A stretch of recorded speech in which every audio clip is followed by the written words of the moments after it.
A grande verdade é que o placar de 4-2 foi mentiroso. O Inter merecia uma vitória ainda mais ampla diante do seu maior rival aqui no estádio Beira-Rio. Quero trazer tudo sobre a vitória do Inter por 4-2 no Clássico Grenal 4-4-9 e também os bastidores após o jogo, que teve confusão no vestiário e também muitas declarações importantes de Paulo Pesolano e também do executivo Fabinho Soldado. Eu te conto tudo isso depois da vinheta.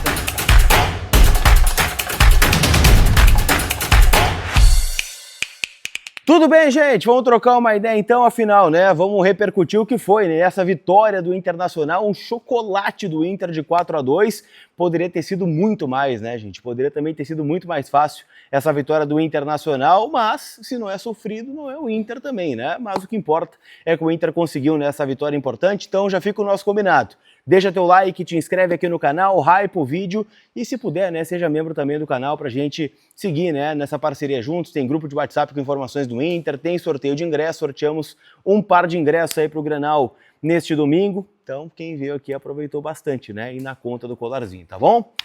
Gente, vamos falar sobre o jogo, afinal, para mim tem muitas coisas boas que ficam, dessa vitória do Inter por 4-2, em especial, não vou falar de individualidades nesse primeiro momento, quero falar do Inter coletivamente, e aí todos os méritos têm que ser dados a Paulo Pesolano, o técnico que para mim é o grande vencedor deste Grenal, por vários motivos. Primeiro, porque durante a semana muito foi falado sobre o time do Grêmio ser um time melhor do que o do Inter. A gente pega aí os gloriosos mano a mano que foram feitos durante a semana, 9-2, alguns colocando até praticamente todo o time do Grêmio, e o que mostra que o adversário tinha um time qualificado, e o Inter, desde o primeiro momento foi um time organizado.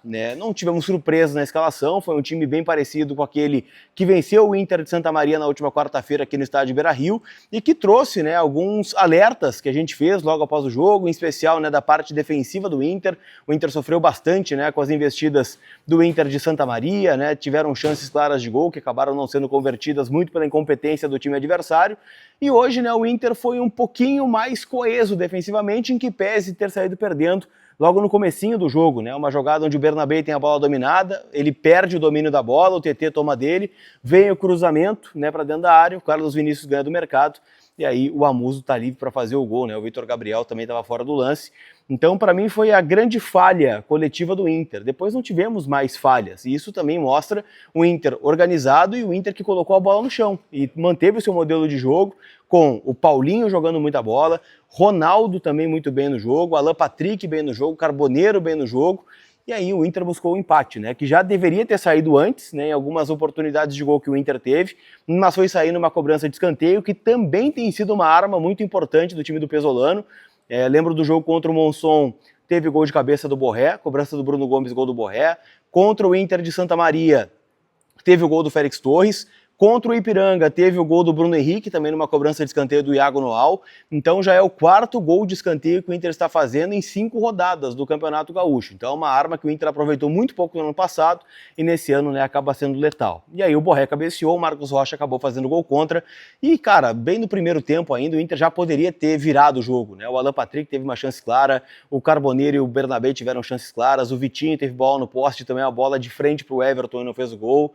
Tivemos outra chance, talvez não tão claras, mas que o Inter chegava com muita gente na frente e acabava não conseguindo converter as oportunidades. E o panorama do segundo tempo seguiu mesmo, inclusive com as trocas que fez o técnico Luiz Castro, tirando o Cristaldo, tirando o Thiago, para colocar o Dodi e também o Edenilson, preenchendo um pouquinho mais o meio, mas o Inter teve volume. Teve uma bola do Bernabé que o Everton faz uma grande defesa, teve um chute cruzado, que o Borré passa batido e o Bernabé também, teve um pênalti não marcado, no Carboneiro, a gente vai falar sobre esse lance em específico aqui, porque não pode passar batido. E aí, cara, naquela onda, de azar e de insegurança, do gol do Inter, eu não quero me apegar muito aqui ao Rocher, acho que ele falhou, sem sombra de dúvidas, mas também foi um lance de muito azar, onde ele sai, num primeiro momento, tira a bola, só que vem um chute da entrada da área, a bola desvia no Paulinho, que está caído dentro da área, a bola pega um efeito e acha o Edenilson, que faz o 2-1. E naquele momento, vamos ser sinceros, tinha tudo para a gente falar aqui de um Inter que se desesperou emocionalmente, que começou a correr feito louco e que correu desorganizado, a partir de um gol que toma, mesmo quando o Inter viveu o melhor momento no jogo, e não foi o que aconteceu. Então a gente viu um Inter organizado e que virou o jogo com merecimento e construindo a virada. Né, começando numa bela jogada do Carboneiro pelo lado esquerdo, depois de um passe do Bernabé, um cruzamento perfeito na medida para o Borré, como centroavante, como matador, fazer o gol de empate. E depois, né, num passe maravilhoso do Alan Patrick também, né, o Borré vira o jogo. O mais um Grenal para o Borré, né, o Borré que gosta muito, né, tem o Grêmio como talvez a principal vítima aí na sua trajetória como profissional. Mas, enfim, acho que coletivamente o Inter construiu essa virada. Eu tô falando do Borré, tô falando do Carboneiro, mas, cara, a defesa, né, anulou bastante os ataques do Grêmio, seja, né, com o TT, seja com o Carlos Vinícius. Acho que tivemos uma partida coletivamente muito boa, né, não tem nenhum destaque assim tão negativo que a gente possa citar aqui. E ainda sobrou tempo, né, com as trocas, entrou o Tabata, entrou o Vijagra, para o Bernabé fazer o quarto gol. Então, para mim, né, é um Inter que sai muito fortalecido desse Grenal. É claro que tinha favoritismo do outro lado, é um time melhor, né, mas o Inter competiu, o Inter brigou, né, o Inter se dedicou, né, o Inter fez por merecer essa vitória e sai, né, também com uma sinergia muito grande com o seu torcedor no momento. Foi uma grande festa aqui no Beira-Rio para mais de 30 mil pessoas que estiveram aqui, que apoiaram do primeiro ao último minuto, mesmo, né, com o Grêmio ficando 2 vezes na frente do marcador. E, cara, quarta-feira já tem o começo do Campeonato Brasileiro, a gente tem que pegar junto. E esse foi o discurso, né, do Pesolano, do Fabinho Soldado, dizendo, ganhamos o Grenal, é verdade, foi uma grande atuação de todos, coletivamente e individualmente, mas não dá para a gente achar que vai ser sempre assim. Não dá pra gente achar que quarta-feira vai ser uma barbada contra o Atlético. Não, é jogo difícil, é Campeonato Brasileiro, é o foco do Inter na temporada.